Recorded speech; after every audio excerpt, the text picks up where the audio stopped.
మనం తీసుకోబోతున్న టాపిక్ ఏంటంటే ఇక్కడ ఈరోజు లైవ్కి మనం ఒక టైటిల్ పెడడం జరిగింది. దట్ ఈస్ చంద్రబాబు నాయుడు ఇప్పటికైనా జగన్మోహన్ రెడ్డికి తెలిసి వస్తుందా అని చెప్పేసి మనం ఒక టైటిల్ కూడా పెడడం జరిగింది. ఎందుకంటే ఈ టైటిల్ వెనుక ఒక కారణం ఏంటంటే ఎస్పెషల్లీ కల్తీ సారా విషయంలో కావచ్చు, ఈ చీప్ లిక్కర్ వ్యవహారంలో కావచ్చు, టీడీపీ నేతలు ఇన్వాల్వ్ అయిన తీరు మనకు తెలుసు. గత 3 రోజుల నుంచి కూడా ఈ అంశం రాష్ట్రాన్ని కూడా కుదిపేస్తూ ఉంది. అయితే ఈ ఇష్యూలో చంద్రబాబు నాయుడు ఎంత స్మార్ట్గా బిహేవ్ చేశారనేది కూడా మనకు తెలుసు. ఎప్పుడైతే టీడీపీ నేతలు డైరెక్ట్ ఇన్వాల్వ్మెంట్ ఉంది అని చెప్పి అధికారులు గుర్తించారో పోలీసులు వాళ్ళని కొంతమందిని అరెస్ట్ కూడా చేయడం జరిగింది. చంద్రబాబు నాయుడు ఆదేశాలతో అటు దీంట్లో మెయిన్గా ఎవరైతే నిందితులు ఉన్నారో వాళ్ళ కోసం కూడా పోలీసులు వేట అయితే కొనసాగుతూ వస్తుంది. అయితే ఒక మెసేజ్ ఇచ్చే ప్రయత్నం చేశారు చంద్రబాబు నాయుడు దీని ద్వారా. ఏం మెసేజ్ ఇచ్చే ప్రయత్నం చేశారు అంటే అదే లిక్కర్ విషయంలో ఇన్వాల్వ్ అయిన చీప్ లిక్కర్ విషయంలో ప్రజల ప్రాణాలతో డైరెక్ట్ యాక్సెస్ ఉంది. అది డైరెక్ట్ ఏదైతే లింక్ ఉన్న ఇష్యూ అది చీప్ లిక్కర్ అనేది. ఎవరైతే చెలగాటం ఆడుతూ ఉన్నారో అది వైసీపీ అయినా టీడీపీ అయినా నాకు భేదాభిప్రాయాలు ఏం లేవు అని చెప్పే ప్రయత్నం చేశారు ఆయన. ఎమ్మెల్యే స్థాయిలో ఉన్న ఒక వ్యక్తిని ఇమీడియట్గా వితిన్ కొన్ని ఫ్రాక్షన్ ఆఫ్ సెకండ్స్లోనే ఆయన పార్టీని సస్పెండ్ చేసే ప్రయత్నం చేయడం కానీ, వాళ్ళని దాంట్లో డైరెక్ట్ ఇన్వాల్వ్మెంట్ ఉన్న వాళ్ళని అరెస్ట్ చేసే ప్రయత్నం కానీ ఈరోజు చంద్రబాబు నాయుడు నిజంగానే ఒక సాలిడ్ మెసేజ్ ఇచ్చారు. ఆ సాలిడ్ మెసేజ్ ఇచ్చింది ఎవరికి అంటే ఈరోజు తన పార్టీ క్యాడర్కి సాలిడ్ మెసేజ్ ఇచ్చారు. తన మీద అక్కడక్కడ కొన్ని విషయంలో విమర్శలు చేస్తూ ఉన్న క్యాడర్కి. అంతేకాదు తన పార్టీ ఎమ్మెల్యేలు కూడా నిన్న మొన్నటి దాకా అసెంబ్లీ వేదికగా కొన్ని పరిణామాలు జరిగాయి. కొంతమంది ఎమ్మెల్యేలు వ్యక్తిగత అంశాలను తీసుకొచ్చి అసెంబ్లీలోని ఎక్స్పోజ్ చేసే ప్రయత్నం చేశారు. దీని మీద కూడా ఎమ్మెల్యేలు మీద చంద్రబాబు నాయుడు పట్టు జారిపోతున్నారని చెప్పి కూడా కొంతమంది కమెంట్ చేశారు. వీళ్ళకి కూడా ఈరోజు ఎమ్మెల్యేలందరికీ కూడా ఎవరైనా సరే ఇలాంటి ఇష్యూలో ఇన్వాల్వ్ అయితే నేను సహించను అని చెప్పే ప్రయత్నం చేశారు. అంతేకాదు ప్రభుత్వం వైపు నుంచి ఏదైనా తప్పు జరిగింది ప్రజలకు హాని కలిగించే అంశంలో అంటే వైఎస్ఆర్సీపీలాగా కాకుండా వైఎస్ఆర్సీపీ విమర్శలు చేసినట్టు కాకుండా యాక్షన్ ప్లాన్ ఎలా రూపొందిస్తాను అని చెప్పే ప్రయత్నం చేశారు. అది కూడా ఆ విషయం తెలిసిన కొద్దిసేపట్లోనే ఆయన పార్టీ నుంచి వాళ్ళని సస్పెండ్ చేయడమే కాదు, అందులో సీరియస్గా ఇన్వాల్వ్ అయిన వాళ్ళని అరెస్ట్ చేయడం ద్వారా అటు వైఎస్ఆర్సీపీకి కూడా ఆయన ఒక మెసేజ్ ఇచ్చే ప్రయత్నం అయితే చేశారు. ఇక్కడే మనం చంద్రబాబు నాయుడికి జగన్మోహన్ రెడ్డికి తేడాని గమనించాలి. 5 ఏళ్ల పాటు మనం చూసాం జగన్మోహన్ రెడ్డి లిక్కర్ స్కామ్ వ్యవహారంలో ఏ స్థాయిలో ఇన్వాల్వ్ అయ్యారనేది కూడా మనం చూసాం. జగన్మోహన్ రెడ్డి అలా అధికారంలోకి వచ్చారో లేదో ఇలా కొత్త లిక్కర్ పాలసీని తీసుకొచ్చారు. లిక్కర్ పాలసీలో ఏదైతే మిథున్ రెడ్డి, రాజ్ కేసీ రెడ్డి లాంటి వాళ్ళ కేంద్రంగా ఆయన నడిపించిన దందా ఏదైతే ఉందో 5 ఏళ్ల పాటు రాష్ట్రాన్ని కూడా అస్తవ్యస్తం చేసింది. ఎంతో భవిష్యత్తున్న యువతను కూడా నిర్వీర్యం చేసింది. ఎప్పుడైతే మనం చూసాం లిక్కర్ వ్యవహారంలో చీప్ లిక్కర్ తాగి ఎంతోమంది తమ ప్రాణాలను పోగొట్టుకున్నారు. ఎంతోమంది రోడ్లెక్కి ఇష్యూ మీద ధర్నా చేశారు. ఎంతోమంది నిరసనలు కూడా వ్యక్తం చేశారు. ఆఖరికి లిక్కర్ షాపుల ముందు టీచర్లను కూడా జగన్మోహన్ రెడ్డి వాళ్ళని అక్కడ బందోబస్తు కూడా పెడతాం, అది వైరల్ కావడం, దాన్ని మళ్ళీ వెనక్కి తీసుకునే ఇవన్నీ కూడా మనకు తెలుసు. అంతేకాదు ఈరోజు మనం రోడ్డు మీద చిన్న ఐస్ క్రీమ్ కొనుక్కున్నా కూడా దాన్ని గూగుల్ పే, ఫోన్పేలు చేస్తూ ఉంటే జగన్మోహన్ రెడ్డి లిక్కర్ విషయంలో మాత్రం కేవలం డైరెక్ట్ క్యాష్ ట్రాన్సాక్షనే ఉండేది. అది డైరెక్ట్గా తాడేపల్లికి వెళ్తుంది అనేది టీడీపీ అప్పుడు చేసిన విమర్శ. 5 ఏళ్ల పాటు జగన్మోహన్ రెడ్డి చేసిన అరాచకాలన్నీ ఒక ఎత్తు అయితే బట్ ఏదైతే లిక్కర్ స్కామ్ ఒక్కటే కూడా ఒక ఎత్తు. ఆఫ్టర్ ఆల్ 300 crores అని చెప్తారు ఏదైతే ఢిల్లీ లిక్కర్ స్కామ్. అందులోనే డైరెక్ట్ అప్పుడు సీఎంగా ఉన్న కేజ్రీవాల్, ఆయన క్యాబినెట్లో మంత్రిగా ఉన్న మనీష్ సిసోడియా కూడా అరెస్ట్ అయ్యారు. సౌత్ కింగ్ పిన్గా ఉన్న కవిత, కేసీఆర్ బిడ్డ కవిత అరెస్ట్ అయ్యారు. అంతేకాదు ఏపీకి వచ్చినట్లయితే ఆ రోజు ఎంపీగా ఉన్న ఏదైతే మాగుంట శ్రీనివాసరెడ్డి కొడుకైన రాఘవరెడ్డి అరెస్ట్ అయ్యారు. విజయసాయిరెడ్డి అల్లుడు వరుస అయిన శరత్చంద్రారెడ్డి అరెస్ట్ అయ్యారు. ఇంతమందిని మొత్తం రాష్ట్రాన్ని, తెలుగు రాష్ట్రాలను కూడా కుదిపేసింది ఆ లిక్కర్ స్కామ్. ఎక్కడో ఢిల్లీలో తీగలాగితే ఏపీలో డొంక బయటపడిన, ఏపీ తెలంగాణలో డొంకలు బయటపడ్డ పరిస్థితి అయితే ఉంది. ఆఖరి కవిత లాంటి వాళ్ళు తీహార్ జైల్లో మగ్గారు. కేజ్రీవాల్ లాంటి వాళ్ళు ఓడిపోవడానికి మొన్నటి అసెంబ్లీ ఎన్నికల్లో శీష్ మహల్ లాంటి ఇష్యూలు ఎంత కారణమో ఈ లిక్కర్ స్కామ్ కూడా అంతే కారణం అనేది అందరికీ తెలిసిన విషయమే. ఆ మరగని ఇప్పటి వరకు కూడా కవిత లాంటి వాళ్ళు, కేజ్రీవాల్ లాంటి వాళ్ళు కడిగేసుకోలేకపోతూ ఉన్నారు. అలాంటిది వేరే ఈరోజు టీడీపీ చెప్పేది ఏదైతే జగన్మోహన్ రెడ్డి లిక్కర్ స్కామ్ విషయంలో అధికారులు ఈరోజు చెప్తుంది 305 crores అని. బట్ ఏదైతే మొన్నటిదాకా టీడీపీ ఆరోపణలు చేసింది 1,00,000 కోట్లని. ఎన్నోసార్లు ఈ విషయం మీద టీడీపీ ఫిర్యాదులు చేసింది, ప్రెస్ మీట్లు పెట్టింది, నిరసనలు తెలిపింది 5 ఏళ్ల పాటు. పురంధరేశ్వర్ లాంటి వాళ్ళు తాను అధ్యక్షురాలు కావడంతోనే వెళ్ళి అమిత్ షా కంప్లైంట్ చేశారు. మొన్నటి ఎన్నికల్లో కూటమి గెలిచిన తర్వాత నర్సరావుపేట ఎంపీగా ఉన్న శ్రీకృష్ణదేవరాయలు కూడా ఈ ఆధారాలన్నీ అమిత్ షాకు అప్పగించారు. ఎప్పుడైతే ప్రభుత్వం దీని మీద ఒక సిట్ని వేసిందో at the same time ED కూడా ఈ ఇష్యూలోకి ఎంటర్ అయిన పరిస్థితి ఉంది. ఈరోజు రాజ్ కేసీ రెడ్డి దగ్గర మొదలు పెడితే, విజయసాయిరెడ్డి వాంగ్మూలంతో మొదలు పెడితే రాజ్ కేసీ రెడ్డి దగ్గర నుంచి సజ్జల శ్రీధర్ రెడ్డి, అక్కడి నుంచి చూస్తే వెంకటేష్ నాయుడు, అక్కడి నుంచి చూస్తే ధనుంజయ రెడ్డి, అక్కడి నుంచి చూస్తే ఈ రోజున కృష్ణమోహన్ రెడ్డి అందరూ కూడా అరెస్ట్ అయ్యారు. ఇక పొలిటికల్ అరెస్టులు కూడా చెవిరెడ్డి అండ్ దెన్ మిథున్ రెడ్డి లాంటి వాళ్ళు కూడా అరెస్ట్ అయినారు. ఓవరాల్గా చూసినట్లయితే అసలు గోవిందప్ప ఇలాంటి వాళ్ళు ఈరోజు జగన్మోహన్ రెడ్డి తరపున ఈ కేసులో ఇన్వాల్వ్ అయిన వాళ్ళంతా కూడా ఒక చైన్, లింక్ ఆఫ్ చైన్ లాగా మొత్తం కూడా ఒక్కొక్కరు అరెస్ట్ అయిన పరిస్థితి అయితే ఉంది. ఇక అనిల్ రెడ్డి, సునీల్ రెడ్డి లాంటి వాళ్ళ ఇన్వాల్వ్మెంట్, భారతి పేరు కూడా చాలా సీరియస్గా తెర మీదకి వచ్చింది. ఇక మిథున్ రెడ్డి అరెస్ట్ తర్వాత బిగ్ బాస్ అరెస్ట్ ఒక్కటే ఇంకా మిగిలి ఉందనే ప్రచారం జరిగింది.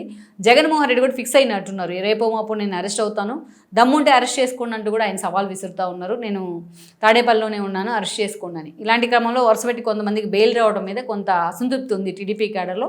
దీన్ని కూడా టీడీపీ వైపు నుంచి క్లారిటీ ఇచ్చే ప్రయత్నం చేస్తుంది. అయితే ఇక్కడ టీడీపీ వైపు నుంచి క్లారిటీ రాకుండా ఈరోజు అధికారుల వైపు ఎవరైతే సిట్టి ఎంతవరకు దీని మీద దర్యాప్తు చేసింది, ఎవరి ఇన్వాల్వ్మెంట్ ఎలా ఉంది, దీనిలో ఎవరి పాత్ర ఎంతవరకు ఉంది అనేది సిట్టి దర్యాప్తు బృందం ఎప్పటికప్పుడు కొంతమంది అధికారులు బ్రీఫ్ చేసినట్లయితే ప్రజలకు కూడా ఒక క్లారిటీ వచ్చే అవకాశం ఉంటుంది. దీని మీద పొలిటీషియన్స్ ఇన్వాల్వ్ అయిపోయి Jagan arrest, Mithun arrest, Peddireddy arrest అని కమెంట్స్ చేయకుండా, కన్ఫ్యూజన్ చేయకుండా ఇంతవరకు ఈ డెవలప్మెంట్ వచ్చింది అని వాళ్ళు చెప్పినట్లయితే చాలా క్లారిటీగా ఉండేది ఈ అంశం. సో ఇది ప్రభుత్వం వైపు నుంచి ఈ అవగాహన అయితే కొంత లోపించింది అనుకోవచ్చు. బట్ లిక్కర్ స్కామ్ మాత్రం ఎంత ఫర్మ్గా ఉన్నాననేది కూడా ప్రభుత్వం చూపించే ప్రయత్నం అయితే చేస్తుంది. అయితే ఇక్కడ మనం ఒకటి చెప్పుకోవాల్సింది, 5 ఏళ్ల పాటు ఎంత చీప్ లిక్కర్, వివిధ రకాల బ్రాండ్స్, ఆఖరికి స్పెషల్ స్టేటస్ దగ్గర నుంచి ఈరోజు చూసినట్లయితే జగన్మోహన్ రెడ్డి అనే పేరు దాకా ఎన్ని రకాలు మనం చూసాం. గతంలో టీడీపీ నేతలు ఏ ప్రెస్ మీట్ పెట్టినా కల్తీ సారా బాటిల్స్ అన్నీ కూడా ప్రెస్ మీట్లో పెట్టి డిస్ప్లే చేసేవాళ్ళు, మీడియాకు కూడా. కొన్ని వందలు, కొన్ని వేల రకాల చీప్ లిక్కర్ బ్రాండ్స్ జనం మీద పోసే ప్రయత్నం చేశారు, వాళ్ళు ఉసురు తీసే ప్రయత్నం చేశారు జగన్మోహన్ రెడ్డి. సో అదంతా ఆయన చేసిన పాపాలన్నీ కూడా శాపాలయ్యి ఆయన 11 సీట్లకు పరిమితమయ్యారు. ఇన్ని ఆరోపణలు వచ్చినా ఏనాడు ఒక్కరి మీద కూడా జగన్మోహన్ రెడ్డి యాక్షన్ తీసుకునే ప్రయత్నం చేయాల. అదే ఇక్కడ చంద్రబాబుకి జగన్మోహన్ రెడ్డికి తేడా అని నేను చెప్తా ఉన్నాను. ఈరోజు ఎప్పుడైతే చాలా ఇష్యూ నతిన్కోటకి సంబంధించి కదిర్లో కొంతమందిని పట్టుకోవడం జరిగింది, ఈ చీప్ లిక్కర్కి సంబంధించి పోలీసులు దాన్ని తవ్వే ప్రయత్నంలో నతిన్కోట దగ్గర పూర్తి స్థాయిలో అక్కడ కల్తీ సారా కాస్తున్నారని ఒక ఇన్ఫర్మేషన్తో పోలీసులు అక్కడ రైడ్ చేసే ప్రయత్నం చేస్తే ఇప్పుడు ఒక పెద్ద డంపుని వాళ్ళు స్వాధీనం చేసుకున్నారు. ఆ ఎక్విప్మెంట్ చూసి వాళ్ళే ఆశ్చర్యపోయిన పరిస్థితి ఉంది. ఇది మొత్తం కూడా తంబలపల్లి కాన్స్టిట్యున్సీ కిందకి వస్తూ ఉంది. ఈరోజు తంబలపల్లి కాన్స్టిట్యున్సీలో చాలా సాలిడ్గా ఉండేది టీడీపీ. ఒకప్పుడు గతంలో చూస్తే ప్రవీణ్ కుమార్ రెడ్డి లాంటి వాళ్ళు అక్కడి నుంచి ఎమ్మెల్యేలుగా రిప్రజెంట్ చేశారు 9లో. ఆ తర్వాత చూసినట్టయితే 14లో ఆయన వైసీపీలోకి వెళ్ళిన తర్వాత శంకర్ లాంటి వాళ్ళు కూడా అక్కడి నుంచి రిప్రజెంట్ చేయడం జరిగింది. అయితే 19కి వచ్చేటప్పటికి ఆయన ఓడిపోయారు. బెద్దిరెడ్డి బ్రదర్ అయిన ద్వారకానాథ్ రెడ్డి వైఎస్ఆర్సీపీ నుంచి అక్కడి నుంచి ఆయన ఎమ్మెల్యేగా గెలవడం జరిగింది. ఈవెన్ మొన్నటి ఎన్నికల్లో వైఎస్ఆర్సీపీ హవా 11 సీట్లకే పరిమితమైపోయిన మొన్నటి పరిస్థితుల్లో కూడా అక్కడ వైఎస్ఆర్సీపీనే విజయం సాధించింది. పెద్దిరెడ్డి పొంగనూరు నుంచి గెలిస్తే, ఆయన కొడుకు రాజంపేట నుంచి గెలిస్తే, ఆయన తమ్ముడైన ద్వారకానాథ్ రెడ్డి ఏదైతే తమ్మలపల్లి నుంచి గెలవడం జరిగింది. అయితే మొన్నే టీడీపీ కొత్త ఇన్ఛార్జ్ శంకర్ 2 సార్లు అక్కడి నుంచి ఓడిపోయారు కాబట్టి టీడీపీ మొన్నటి ఎన్నికల్లో జయచంద్రారెడ్డికి, అక్కడ దాసరపల్లి జయచంద్రారెడ్డికి టికెట్ ఇచ్చే ప్రయత్నం చేసింది. క్యాస్ట్ ఈక్వేషన్లో ఆయన గెలుస్తారని కూడా టీడీపీ అంచనాలు వేసినప్పటికీ బట్ ఆ అంచనాలు తలక్రిందులయ్యాయి. మొన్నటి ఎన్నికల్లో ఆయన ఓడిపోయారు. ఓడిపోయిన తర్వాత అక్కడ టీడీపీ ఇన్ఛార్జిగా కొనసాగుతూ వస్తున్నారు.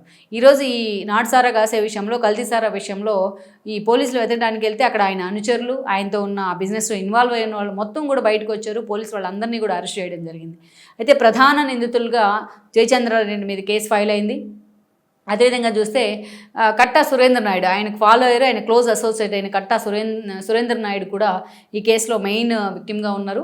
ఆయన మీద కూడా కేసు బుక్ అయిన పరిస్థితి అయితే ఉంది. వాళ్ళు అప్స్కాండ్లో ఉన్నారనే ప్రచారం అయితే ఉంది. అయితే అట్ ద సేమ్ టైం వాళ్ళని పార్టీ నుంచి కూడా 5 నిమిషాల్లోనే చంద్రబాబు నాయుడు సస్పెండ్ చేసే ప్రయత్నం చేశారు. ఎప్పుడైతే ఈ లిక్కర్ స్కామ్లో, ఈ చీప్ లిక్కర్ వ్యవహారంలో టీడీపీ నేతల ఇన్వాల్వ్మెంట్ ఉంది అనే న్యూస్ బయటకు వచ్చిందో, అధికారులు నివ్వెరపోయి బయటికి న్యూస్ ఇచ్చే ప్రయత్నం చేశారో అప్పుడు చంద్రబాబు నాయుడు అలర్ట్ అయ్యారు. ఒక మెసేజ్ ఇచ్చే ప్రయత్నం చేశారు. ఈరోజు వాళ్ళిద్దరిని వెంటనే సస్పెండ్ చేశారు, వాళ్ళ మీద కేసు ఫైల్ చేశారు, కొంతమందిని అరెస్ట్ చేశారు. ఇక్కడే లిక్కర్ స్కామ్ విషయంలో చంద్రబాబు నాయుడు ఎంత సీరియస్గా ఉన్నారు అనేది మనకు అర్థమవుతోంది.